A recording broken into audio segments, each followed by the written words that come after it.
over the weekend in regards to matters politics and generally the politics that has shaped the state of the nation right here on Morning Cafe's State of the Nation. We welcome your feedback. Hashtag Morning Cafe at Linda_Lela TV47KE. The numbers to call running down on your screen. The SMS short code equally running down on your screen. We'd love to hear from you, your feedback as we proceed with the broadcast. Gentlemen, one of the key reasons why I did not pick on the key stories on the papers is because we're all about politics, and that's what we'll be looking at this morning.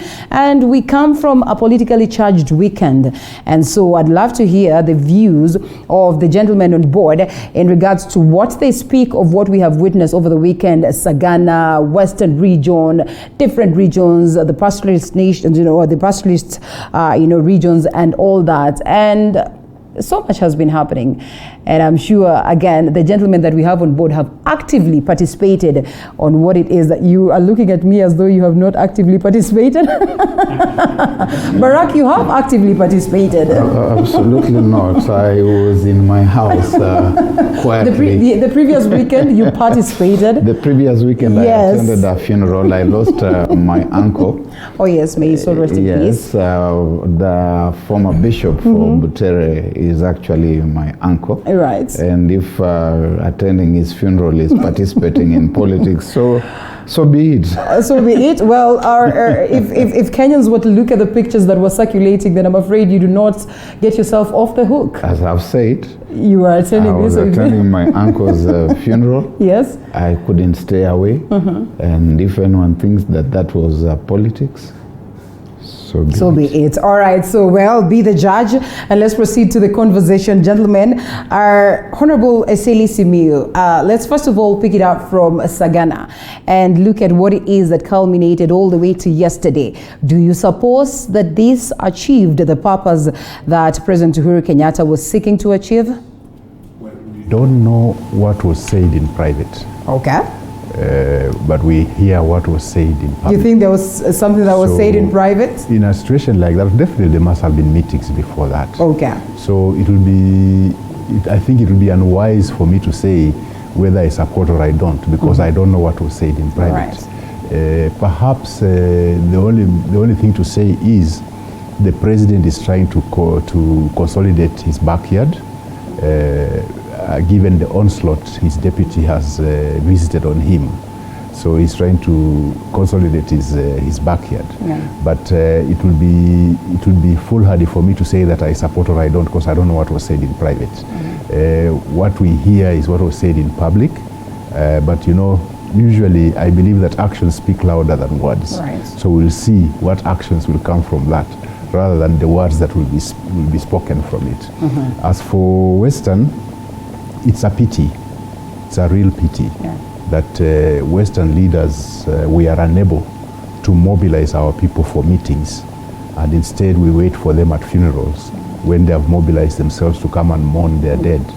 And then we spew all sorts of vitriol in that funeral. Yeah. It's very, very unfortunate. In fact, it's becoming disrespectful to the point where I'm starting to feel constrained perhaps not to attend some of those funerals, and rather go and condole with the family before or after. Yeah. Because it's becoming, people have lost it. The reason why the Western sector started using funerals was during the one-party state, when meetings were banned.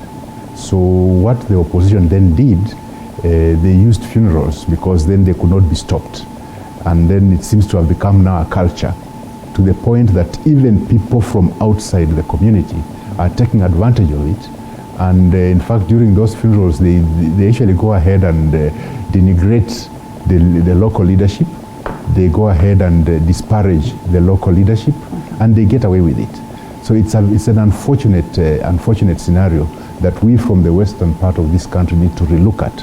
And we as leaders should have the guts to mobilize our people for meetings, rather than waiting for them at funerals, which is a captive audience, in the sense that they have no choice. You have the microphone, and not everybody can speak. So they are just seated there and they have to digest all the vitriol that you that we pour towards each other. Or better yet, mobilizing them on behalf of other leaders from other regions. And then we ask ourselves, just when do you, as people of a Western region, get to that point where you're going to attain that unity as Mulembe Nation, where you're going to guarantee your people at least a level of leadership? Of course, it's an advantage to the outsiders, in the sense that dividing the Western sector has been their stock in trade. That's what they thrive on. When the Western sector is divided, then several people actually laugh all the way to the ballot, and they find an opportune moment at funerals, because since us, the leaders of Western ourselves, have used funerals to do what I would call our dirty politics. So they take advantage of that, and they have also come in, and they are really chipping away at that so-called unity. But usually I believe that the common mwananchi in Western are virtually united. It's the leadership that's still divided, seriously. Okay, well, and speaking of which now, I guess I'll shelve that one of President Uhuru Kenyatta and Sagana meeting for a moment. Let's exhaust on the Western region politics, and elusive, so they call it. Most of the people in Western Kenya have longed for this moment when one of their own will be able to be, out there and represent them in totality or fully. And by that, I mean definitely getting into that level where, we have one of the presidents, coming, a president coming from the Western region. They have been labeled as briefcase carriers. And in most cases, almost all electioneering periods, we've had, key Western leaders speaking that, enough is enough. It is also time. The other day, we saw Gotv doing the same thing, or saying the same thing. You have sat in, one of his key, of course, our offices, and you decided to disappear. Do you? All right. Okay. Well, you will tell us. Why so? Is it because you were not convinced with what it is that he was selling? That was the word that was used in the separation document. Okay. It was the word disengage. But I think you are firing through very many barrels. I don't know which one to deal with. Okay. But let us try to organize it by saying, for example, that these things may not quite be separated and docketed independently. That when you look at Sagana and what you're talking about going on in Western region, there are different strands of the same thing, because we are talking about mobilizing of ethnic communities. Right. In Sagana, for example, we have got my president, because I, as Barack, coming from Emmanuel in Western, I do consider and recognize President Uhuru Kenyatta as my president. But we have him presiding over what is basically an ethnic meeting in the heartland of central Kenya, and he's talking about the welfare of the people of central Kenya, which he's saying he's there to secure. And I'm wondering who is going to secure my welfare as someone who is coming from Western.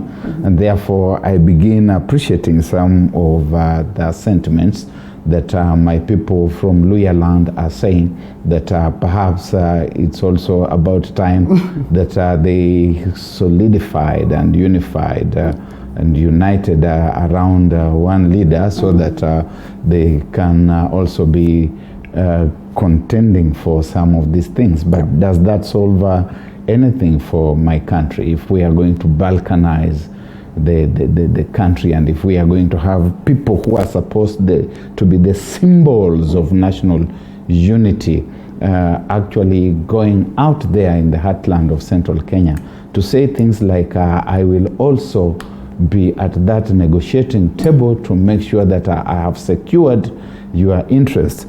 I start seeing President Uhuru Kenyatta in the image of the proverbial dog that is crossing the river with a bone on the mouth, and it sees a reflection of itself in the water, and it forgets about the 10-year tenure that it has been given to deal with for the country, and starts wrestling against the reflection in the water, because it wants to have both bones. The bone that it has found, instead of sitting somewhere to deal with it, it's also very much concerned about what the other dogs across the stream are going to have, and therefore it loses both. And when it tries to engage in a fight against its reflection in the water, you know what happens, it drowns. An ethno-majoritarian society is what we are. We cannot overlook that. We keep saying that with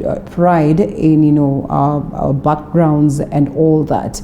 Why do you take an issue with this, and now coming particularly in the with the president? I know you have expounded you know, way, of course, better than you could, but reality is that, you know, the president then in this case makes it very clear that this does not mean he's overlooked the other parts of the country, the other people that he is supposed to lead. It does.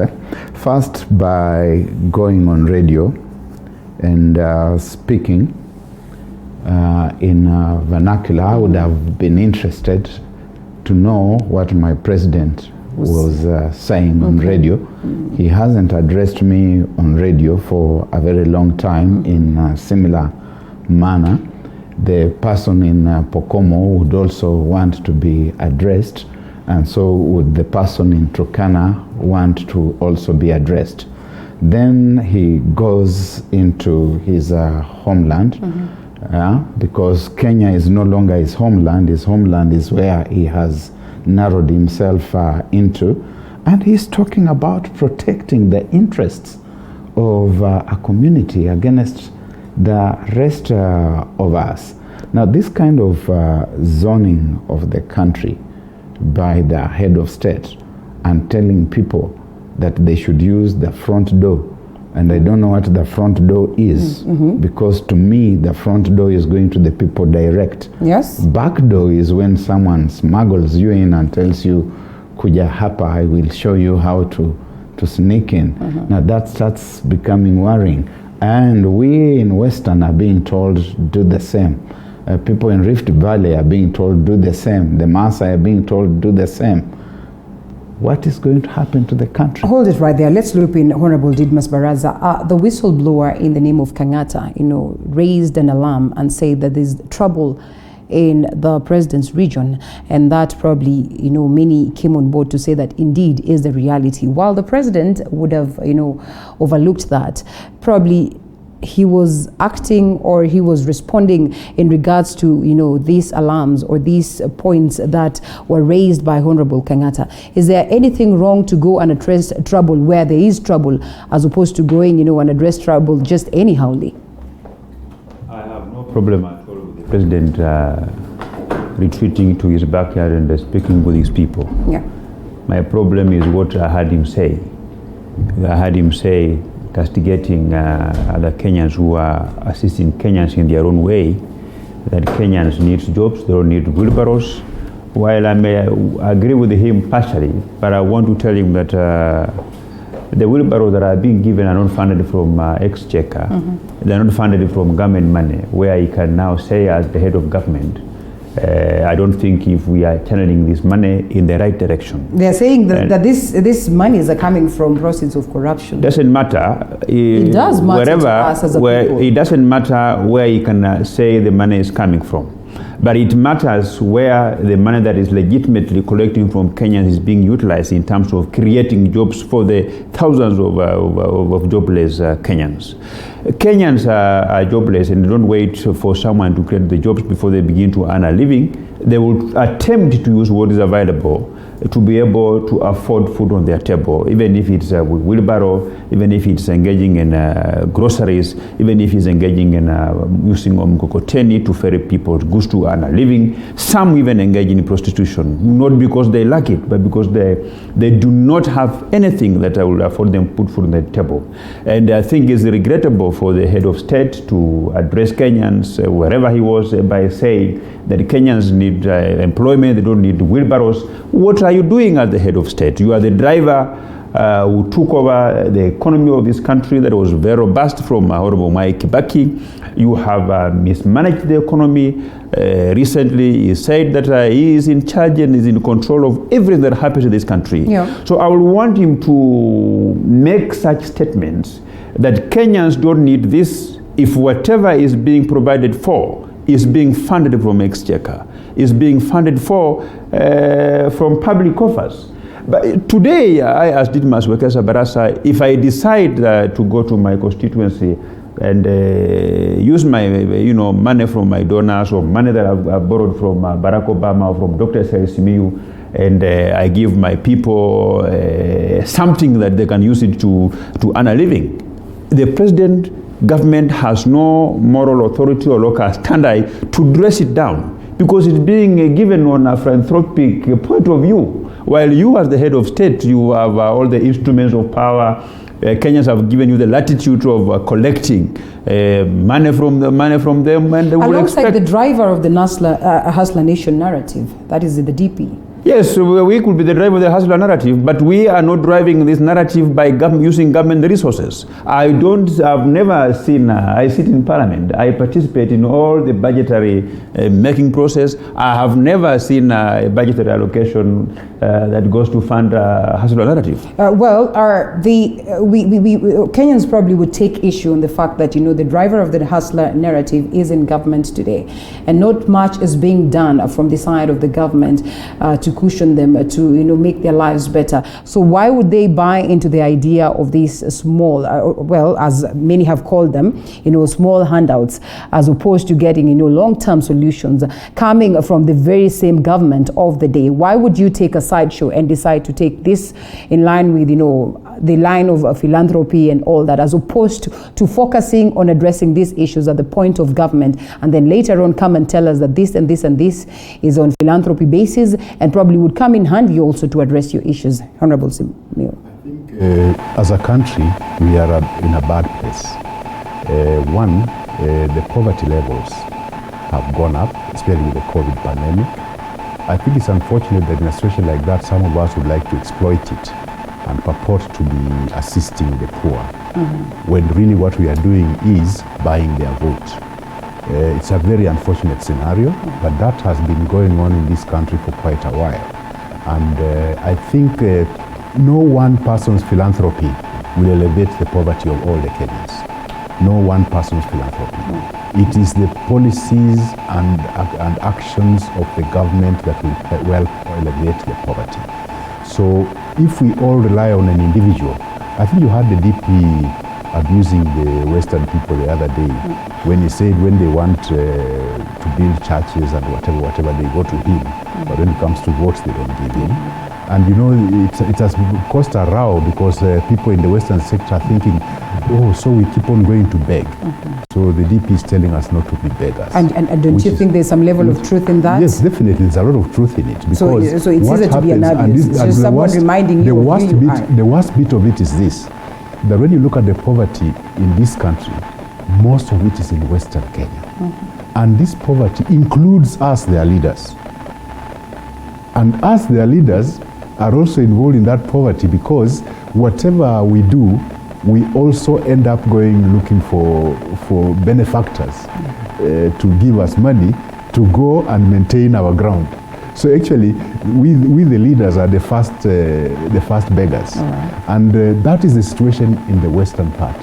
And it's very sad, because when a community loses their pride to the point of having to beg, then it tells you that the government policies have failed. I'd want to assume that you still hold your political interest, Honorable Eseli Simiyu, and so, we are in that moment of campaigns, so to speak, and so you go back to your people, requesting for their votes, and you speak of a scenario where you have been, swallowed with all this, yet you've been in power for the longest of time, or at the level, at the top of the helm, or at the helm for the longest of time. So what does it leave the electorate, or where does it leave, the electorate in this scenario? Because, if you're the same person who's been there, not just 1 year, not two, how many times we're speaking about, and you acknowledge that this is what has been happening, and again you go back to the people for their votes, where does it place the Western region? What matters is, what have I done in that period to endeavor to reduce the poverty levels amongst my people? And do you suppose you've done much? I think I've done not a lot, but substantial, to ensure that I put in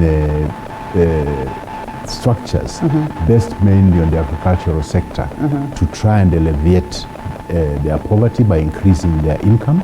And this I've done through dairy sector to an extent, and then also lobbying for an investor to put in a sugar factory, which is almost complete, so that I can diversify the incomes of the farmers.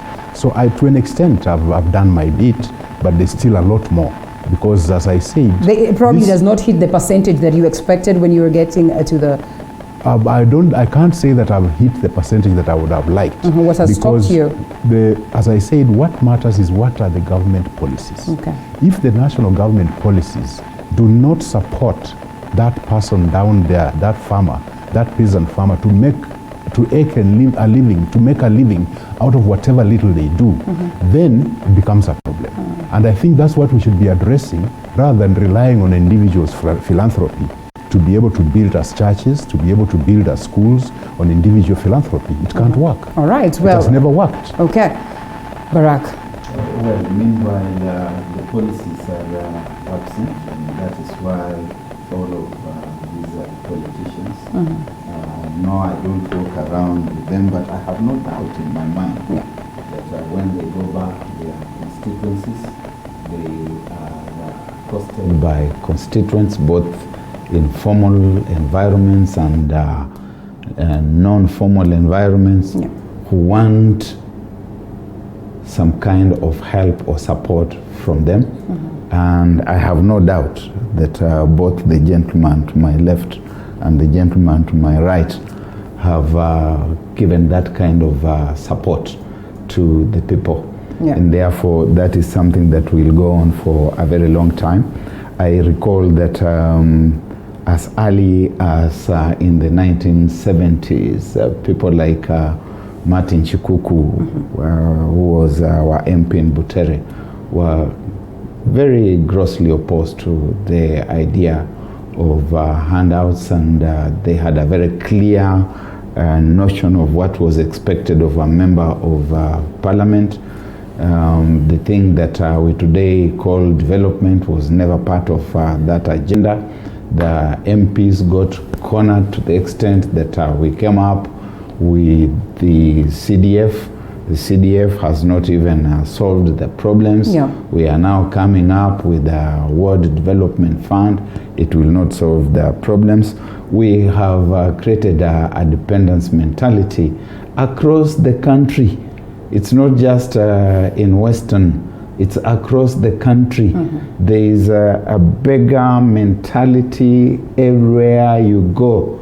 You go and stop at the next shopping center, you get out of your car if you are lucky enough to have one, and the people you are meeting out there, whether they know you or not, they are calling you Mheshimiwa, and they're expecting you to give handouts to them. The country is in a terrible place.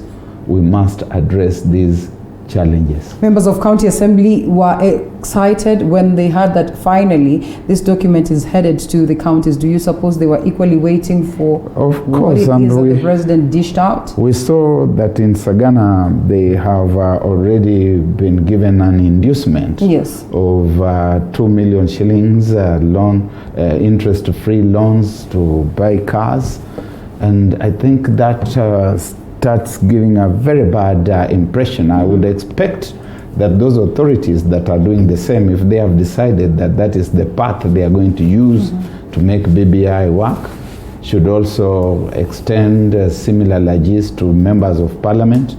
And after they have finished with the members of parliament, they should now come to us as the citizens and tell us that we are giving each one of you 2 million shillings. Or 100. No. It should be 2 million. We must get 2 million shillings. If it is not so, then each. Because this is a very bad model. And I have nothing really against President Uhuru Kenyatta. But he baffles me. The decisions he makes, he goes to Sagana, and these people are telling him, if you want us to support BBI, give us 2 million shillings to buy cars. And he says, yes, I accede to that. It is terrible. Honorable. I just want to pick it up from where Dr. Eseli left it from. And the problem we have in this country is that we support whatever is given out depending on who is giving it out. Okay. If you go to every market in this country, the activities that supports county governments through collection of rates of money on daily basis are things to do with selling sugarcane, groceries, small things. So we read too much in what the DP does to the Kenyans, giving them wheelbarrows, giving them carts. But we are forgetting that, and then when we come on TV or in other functions, we are lecturing the country that this is not good. We need to develop more sustaining ventures for the Kenyans. But philanthropists are not government. Okay. But we are forgetting that if you go to some parts of this country, we have institutions that even donate food to the people because they need food at that time. So when you as a politician try to donate food to your people with political interests, you are told that you cannot. When I do something, you cannot tell whether I'm doing it for political interest or not. Is it because so? I am also a human being. Okay. So even the donors who go and give food in Northeastern, they will also have a commercial interest. There are no free things for sure. Yeah. Barak says Maybe there are no free things. It doesn't matter. Free things, it doesn't matter. But what matters is that we are giving these people what they need. For example, if I go to my community town and I want to assist my people, I will first I will compliment their efforts in what they are doing. Right? I cannot go there to begin a bakery and tell people that I will begin selling bread. They have diversified their way of doing business. Philanthropy could be good, and that is one thing that needs to be celebrated in a what we should the question then would be what we should do, Linda. Yes. We should encourage philanthropists, even as we continue to push the government to design and develop much more sustainable programs that the Kenyans can use to earn a living. Because we are waiting for the government. The reason why philanthropists are coming in is because the government has failed. Is it? So we can't. Of course the government has failed. Are you not the government? I am not the government. I am a legislature. The DP is not the government? Of course, you will ask him that question when he comes. All right. We understand. We are talking about the hustler nation, and you're advancing this agenda. So why shouldn't let me answer your question. Okay. Before the handshake came in, before the likes of Honorable Eseli came in this government, whether by association or whichever way you will call it, okay, we had the big four that the government of Uhuru Kenyatta was championing. Do you hear Uhuru Kenyatta championing the big four? They have abandoned the big four. Baba says it's a now lie. Our You cannot priority, say that. Now our priority as a country is BBI, is referendum, is handshake going forward. We have abandoned the big four. When I read the newspaper that 1,200 people students have not reported back to school, it's a pity. What the government should tell us is where these 120 are. Whether they were transferred to different schools, whether they have gotten married, whether some have died or not, because the government collects data. Hold it right there. Before we come to you, Honorable Eseli, Barak, do you agree with the fact that, well, when the government has failed to, execute its mandate, then we encourage philanthropy that comes from, individuals that are within this particular government, that we encourage all other ways and forms of getting short-term solution to our people, as opposed to putting the government to task, constantly reminding the government that we certainly expect them to act based on it, the policies that they have set and the promises that they made? Philanthropy is a universal human activity. Yes. Even in the most affluent societies, they have got their own underprivileged. And there are individuals and institutions that have made good wherewithal, and they hive off a portion of their wherewithal towards philanthropy. It's there in the United States of America. They are feeding their own. It is there in the United Kingdom. Sometimes there's even state fronted philanthropy. You can call it welfare, whether you say it's a welfare state or whatever other labels you give it, it's a form of philanthropy. But there are also people who have excess wealth, and they give some of it out in philanthropy. as Mheshimiwa Didimas is saying, you go to parts of the country, there are people queuing up, even as we speak here now. They are already on queues. They have already assembled in certain places, waiting to be given food, to be given medicine, and some other forms of support. Critically, we should be asking what the government is doing. And we are not going to wait forever for the government to come and address the challenges that the people are facing. Yeah. I get very, once again, puzzled when I hear these things about the DP, that he should stop giving wheelbarrows. And the people who are saying that are not giving anybody anything. Okay. As a Christian gentleman, when I read the Bible, I see the good old Moses being asked by God, because he had a conversation with God, and God asks him, "What's that in your hand?" He says, "It's a rod." He's told, "Use that, use what you have in your hand." Okay. And so let those who can give wheelbarrows give wheelbarrows. Let those who can give computers give computers. Okay. Let those who can give money and who can give jobs give jobs. Let everyone give whatever it is that they can give without deriding. Have you seen the persons who are being given the wheelbarrows saying, "No, we don't want the wheelbarrows"? In fact, if you were to blow a whistle out here on Kirinyaga Road and said, "We have wheelbarrows here, please come," the place would be overflooded. It's an indication that there's a serious problem in the country. So you do And not rather take than- the issue with the DP on the fact that, well, not much has happened at the level of government, but he's out here. First, the DP is DP because we elected him. Yes. That is the only extent to which we can now talk about him being DP, Yeah. and the fact that we cannot sack him, yeah, and unless we move a motion in Parliament to impeach him. But the DP as a functional office was paralyzed by President Uhuru Kenyatta some years ago.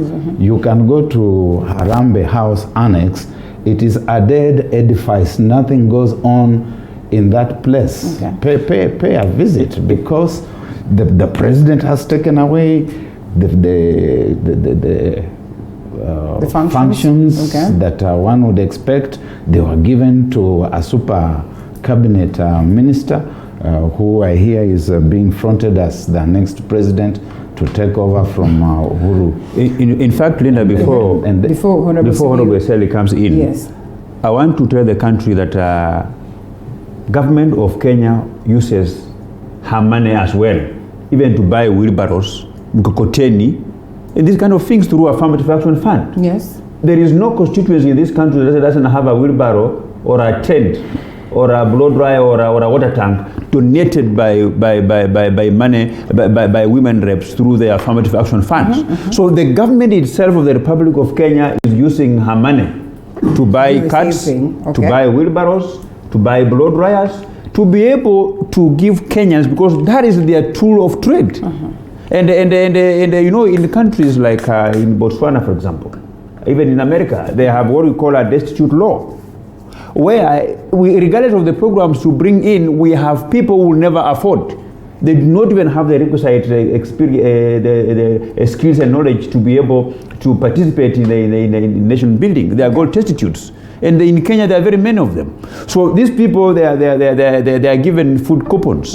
You know, when you do the census and you're able to get the poverty levels, the people who fall below certain poverty levels, they are categorized as destitutes, and the government literally feeds them. They are given these kind of things. So what I'm simply saying here is that we can't sit down and wait for the government to create jobs, and we have to continue assisting the less privileged Kenyans by what we have, by sharing with them. And those who do not want to share, like Honorable Dr. Esmuye said, let them remain, but let us continue sharing what we have. I mean, tell your party by leader all to come forms, out this can be and justified. begin to share these things. But of great importance then would be what it is that we speak of, and the fact that the president has, made the office of the DP dysfunctional as it stands today. Well, at least from the claims that we see today, then clearly expounds or probably speaks volumes of what it is that exists between these two gentlemen that are supposed to serve the nation, and probably just cementing that based on his utterances over the weekend on these Sagana, meetings and all that. So when we look at such a scenario, what does it speak, first of all? What does it mean then for the common Mwananchi who went to the ballot to vote in this gentleman? I think before castigating the Sagana meeting, yes, we also need to remember that the DP has also been mobilized in the Kamatusa. Mara meetings in Bomet, Mara meetings in Kericho, Mara meetings in Kajiado, meetings in Narok. He's also been mobilized in the Kamatusa. It's just that it's not come out that way, but any observer would see that. So I don't think there's any difference with the president also mobilizing his backyard. As for the reasons for their quarrels, I've got no idea as to why they disagreed. And if that were the case, I think we need to remember. I know Didmas tried to, as usual, tries to throw some barbs here and there that if a senator doesn't want to give. I've been in this game for much longer than you. So if it's a question of giving, you still have a long way to give the same amount that I'm giving. Has been giving wheelbarrows also. You agree? It was wheelbarrows? If you are looking at developmental economics, as a nation, we lost it. If we are going to rely on philanthropy, that is what's going to develop our country, we've got it all wrong. During Moi's time, he spent all his time on that philanthropy. Doing harambes here, churches, giving buses here, giving what here. It hardly developed the country. It took Kibaki less than 2 years to turn all that around because this philanthropy, reliance on philanthropy, individual philanthropy, and harambes and so on is not going to develop the country. It is not going to pull people out of the poverty that they are in. In fact, we sort of build that poverty by keeping on this philanthropy thing, because it also works both ways. When if I know that I can be able to get this for free, why would I work for it? Yes, agreed. There are people in any country in the world who they'll always be destitute. And even it's written in the Bible, the poor will always be there with us. And those who are not, should actually they come out and help those poor people. And that's when you find countries that have chosen to have a welfare state, the US, the Britain, and so on. They have that bit of it. But this is being done by the state itself. And you find that individuals who are philanthropists actually do it in an organized manner, such that you find like Bill and Melinda Gates Foundation, all those well organized, such that you can trace the taxes that Bill and Melinda Gates paid, and you can trace where that money they are using to help get vaccinations comes from, and you can trace how much tax was paid on it, and you can trace how much tax they were exempted from because of their philanthropy. But in our laissez-faire philanthropy, where you can't trace where this wealth is coming from, I think it's a dangerous situation, whereby we are saying that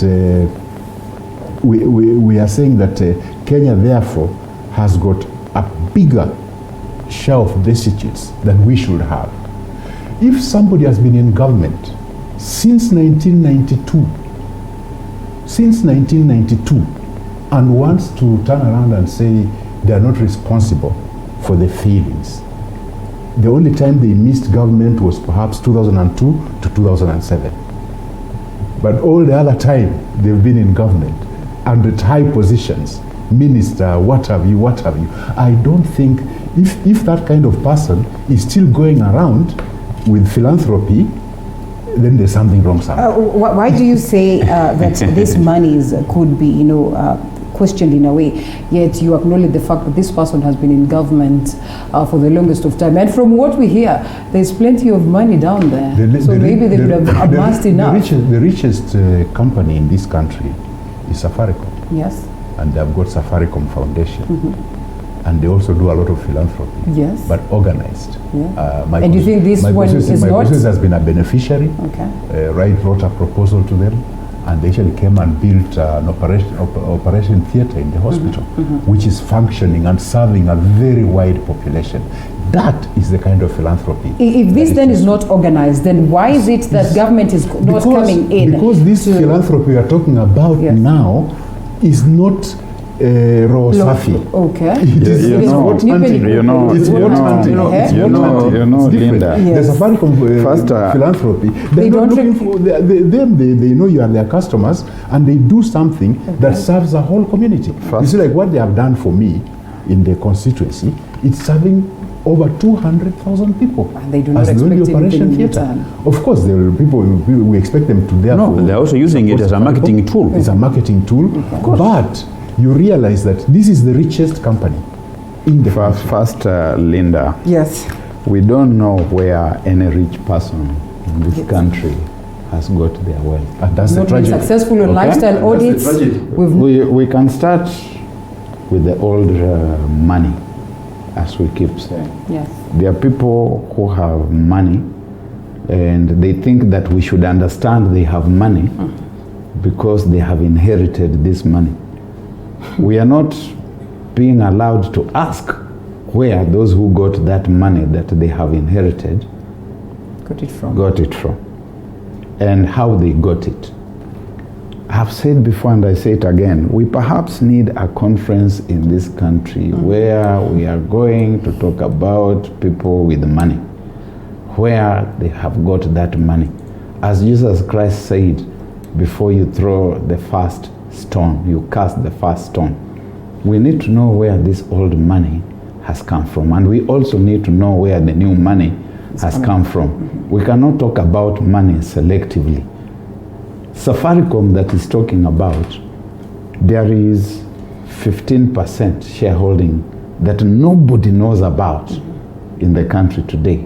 We don't know who the owners of those shares are. They are confidential, private, and hidden. We do not know who these people are, and we do not know how they acquired those shares. We need to be told about that. Then the issue of whether the giving is with a good intent or not with good intent, there is nothing like a free lunch. There's no free breakfast. When Mheshimiwa Simiyu goes out to do his philanthropy, the one he says he has done more than Mheshimiwa Baraza, he does it with the same goals as Baraza has, as Deputy President has, and I have seen lately images of ODM leader Raila Odinga handing some small notes to some people from the top of his vehicle. The objective is the same, that you are trying to buy some kind of goodwill or to The enjoy some repercussions kind of... are dire. Look at the politics of intolerance that we see today. The politics of intolerance need to worry us, because we are being told, go and mobilize in your corner. Yeah. When you are like Baraza here, who supports the deputy president, or myself, who does some work for him, they say you are traitors, that we are supposed to go home and follow any moving object that has got the tag Luya written on the breast. Okay. And if you are from Ukambani, you must go back to Ukambani and follow any moving object that bears the label of Kamba. And we have seen that the president has gone to his backyard to also make sure that he's mopping up his people. I don't know for what good, because he's a president who is serving his last term, and the legacy that he needs to be giving us is the legacy of a united country where we have diffused these barriers. If this carries on, I start fearing for this country, because some of the pronouncements that are being made, and which media, out of being responsible, are not telling us, are very worrying. You hear the things that they have been said, and Mheshimiwa Eseli Simiyu says he doesn't know what was said in private, and therefore he can't agree or disagree. Yeah. And some of the vibes we are getting from what has been said behind closed doors is very worrying. And we also don't know what is being said elsewhere. Perhaps it is about that time we raised the red flag.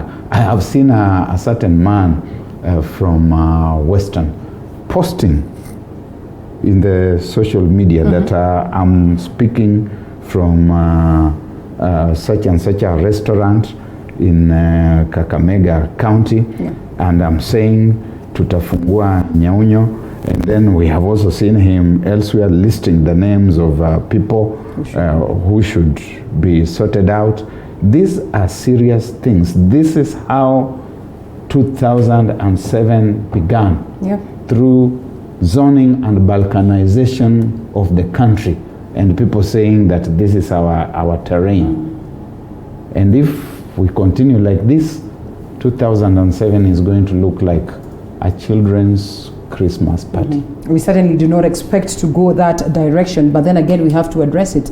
And for the two of you and others who probably have seen the light of day at this particular moment and have decided that you will not go the route of this is my tribesman and something, which is actually what we always advocate for every other time we discuss matters politics. Like, we look forward to a moment when we will focus on politics not based on tribe, not based on party affiliation and all this.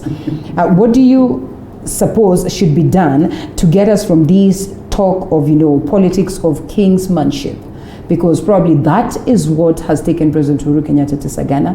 That is what every other time the likes of Mudavadi, the likes of Moses Wetangula are looked at as Luhya region leaders, as opposed to the national leaders and all this. How do we get ourselves from this particular hook?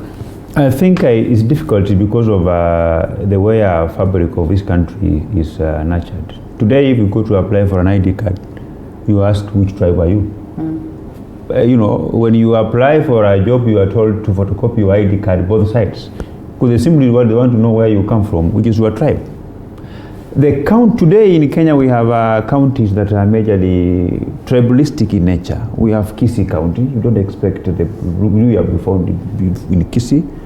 We have Kirinyaga County, So, we cannot run away from tribes. You saw the government also recognizing further tribes, And I think what we need to do is to be able, the rest of this country should borrow a little from the Luhya community. Okay. The Luhya community, we are not a bit tribal. We come from different political parties. It is only Luhya where a member of parliament is elected on a party, not because of that regional party, but because of the promise that he is going to do for his people, and we have no problem about it. So the rest of the country should learn from the Luhya community. That we don't elect people. Is it so honorable to be? That should also we be do not. I say this because the Luhya people, I am a member of parliament elected on a Jubilee party. Dr. Eseli Simiyu is my neighbor, is in Fort Kenya. The other side of Kapchai is Fort Kenya, where Honorable Moses Wetangula comes from. The other side, we have Honorable Alfred Sambo of ANC. So what we are simply saying, and by the way, most of them are Luhyas. Your life will never improve because your members of parliament is from your tribe. Your life will never improve because the governor is from your tribe.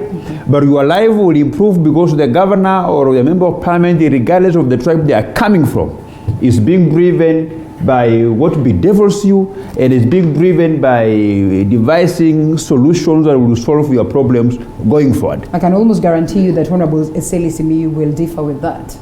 Well, no, I was just saying that perhaps Luhyas should be the ones to learn from the others, because what the others have done is what has kept them in power. from independence is between Kikuyu, Kalenjin, Kikuyu, Kalenjin. So I think it's Luyas who are Mesleki.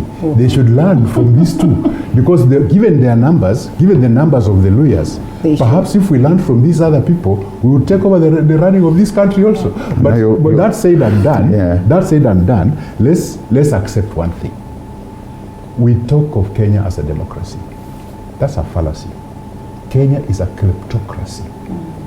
Being a kleptocracy, therefore, the closer you are to the powers, the more you can pocket. And that is the essence of it.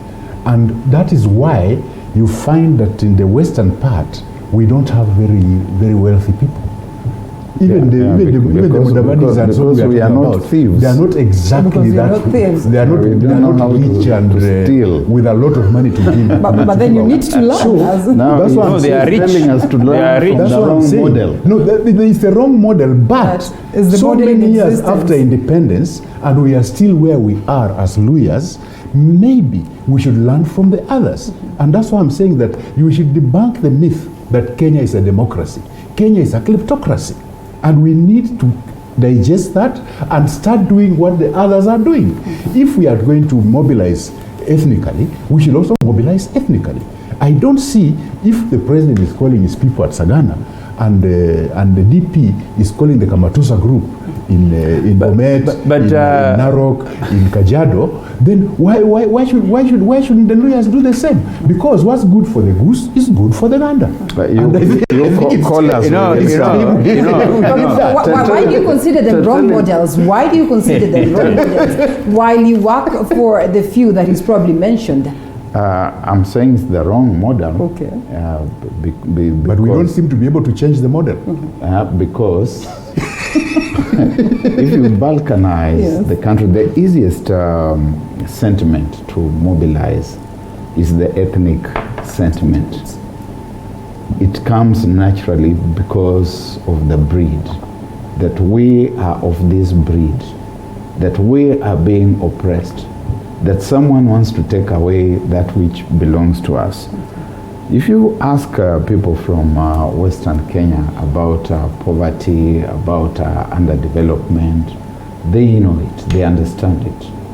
When they hear the President of the Republic going back to his own backyard and telling the people there that they are underprivileged, our people in Western do not understand what he is saying. In fact, President Uhuru Kenyatta is the one symbol of privilege that we understand in our place.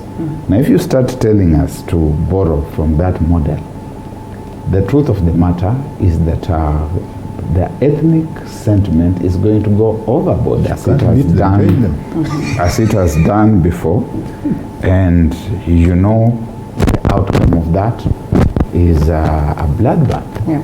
Do we want to encourage the country to go in that direction? Definitely. Should we not be taking the good models and saying, let us work with this good model, and let this model be the example that then permeates the whole country? But then how do you do that while you acknowledge and accept and allow the people who are carrying the bad models to be right on top, to be the drivers of everything? I do not know who those people are. If I look at Deputy President William Ruto, he's working with people from across the country. He's working with him. He's working with me. He's working with people from the coast. Which is an advantage to him, so he cannot say no to that. From Kisii, yes. From all over. Yes, that is the kind of advantage that I would want to see, not the kind of advantage where you retreat to Sagana to start speaking in mother tongue. But he's working with the Right Honorable Raila Odinga, working with Gotv. This Sagana thing is being overdone. It is not being overdone. What about the Bomet meetings? What about the Kajiado meetings? What about the Narok meetings? And those mobilizing the Kamatusa? Now the difference, the people who live in Kajiado, in Narok, are Kikuyu, they are Kalenjin, they are Maasai, they are Luya, it is cosmopolitan. Right? And the attendance is open. Even in Bomet. Everybody. Even in Bomet. And even in Bomet. There are lawyers, there are laws. The people who live in Sagana are exclusively from one community. And Bomet, the people who live in Bomet are exclusively from one community. Meeting are exclusively from one community. The president has taken an oath of office as a symbol of national unity. So I do not. But you see, Okay. I want to. So if the DP has done what Eseli is saying, then two wrongs do not make a right. And the person who is at the forefront, who must pave the way, who must leave the legacy, because this is his tea party, is President Uhuru Muigai Kenyatta, assisted by his deputy. CGH. Assisted by His deputy. Yes. That's fine. I want to tell Eseli Simiyu. Right. When William Ruto does a meeting in Bomet or whichever way you call it, everybody is invited to attend. It's an open door policy. You've seen in Sagana even 41 members of parliament were never invited to attend because of their political affiliations. So this is what we are talking about. No, the invitation for you to attend the Sagana was on invitations only. You know, the transaction of the meeting was transacted in vernacular. I said something, and I think the gentlemen have not got me. I said Kenya is a kleptocracy. Yes. And the closer you are to the center of power, the more you are bound to get some of that rub off you, the lagace and whatever comes out of that. So I believe many of the people who purport to support so and so are just trying to get closer to where those things are being shared out from. Because being a kleptocracy, and the Luya gentlemen here never having been anywhere near that house where they share the meat, they have to hang on to somebody who is close. This we must reply to. Linda, I want to. Let me say something fun here before you get away with it. It is implication of ill motive. Okay. I would like him to demonstrate. No, I think you need to be fair. Let me say. Let me say first. I want us to go very carefully. Yes. Because I said from the beginning that there's one fact that has been ignored in this country. If you are talking about poverty levels, the poverty index in Western, by the way, you'll be surprised, is higher than in Northeastern. And you find that poverty of the people in the Western sector has been exacerbated by the failure of the industries. And that poverty also includes us, the leadership. Let me say something. It may include him. It does not include me. I want to say this without. Okay, go first. I want to say this without, and this one will point out the problem this country is facing. I support William Ruto, who is not from my community. Dr. Eseli Simiyu has been supporting Raila Amolo Odinga from the time he joined politics. No, I was supporting Kibaki when I joined politics. Yeah, who is not equally a lawyer. Yes. Who's not equally a lawyer. Correct. Get the point. Our forefathers, including Martin Shikuku, supported Matiba, was not from our community. Yeah. Supported Wamalo wa Kijana supported Kibaki and Jaramogi Odinga were actually from our community.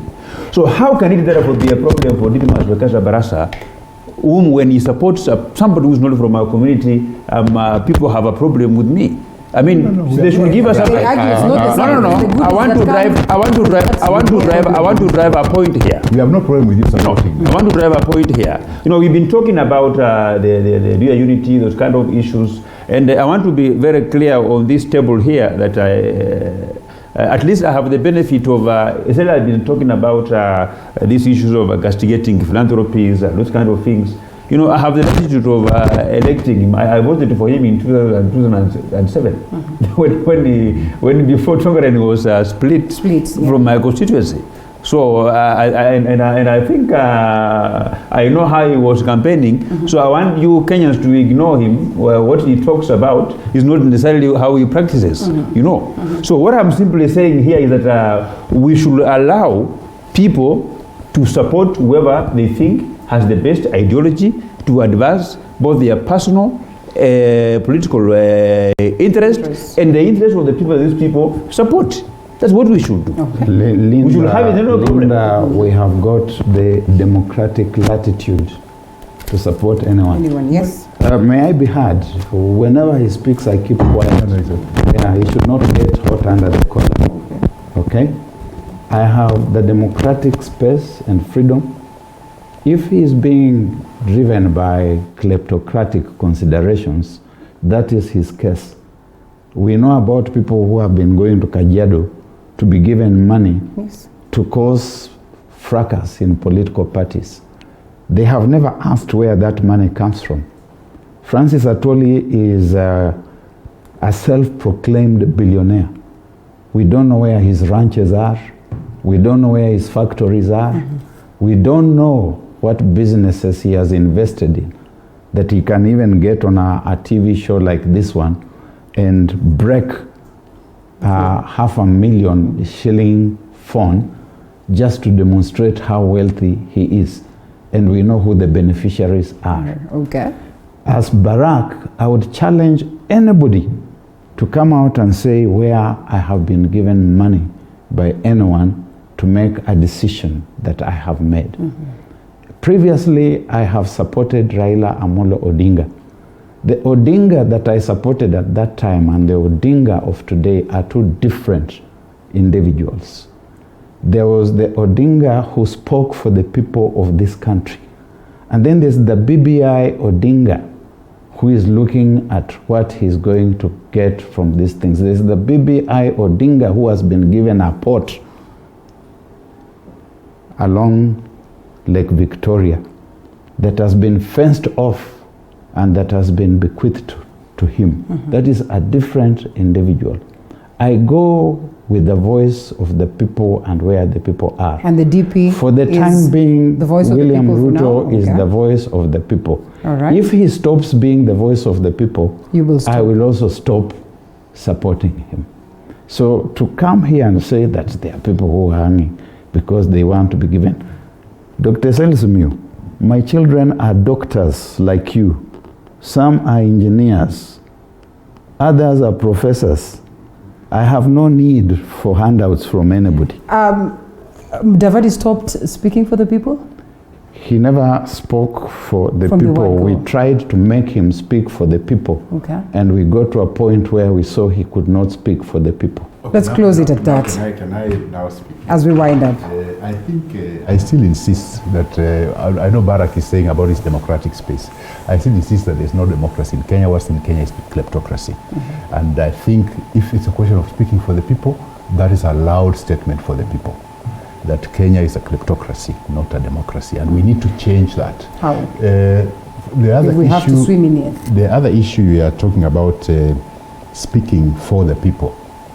I guess we've lost our ideals and standards as a nation, if we ever had any.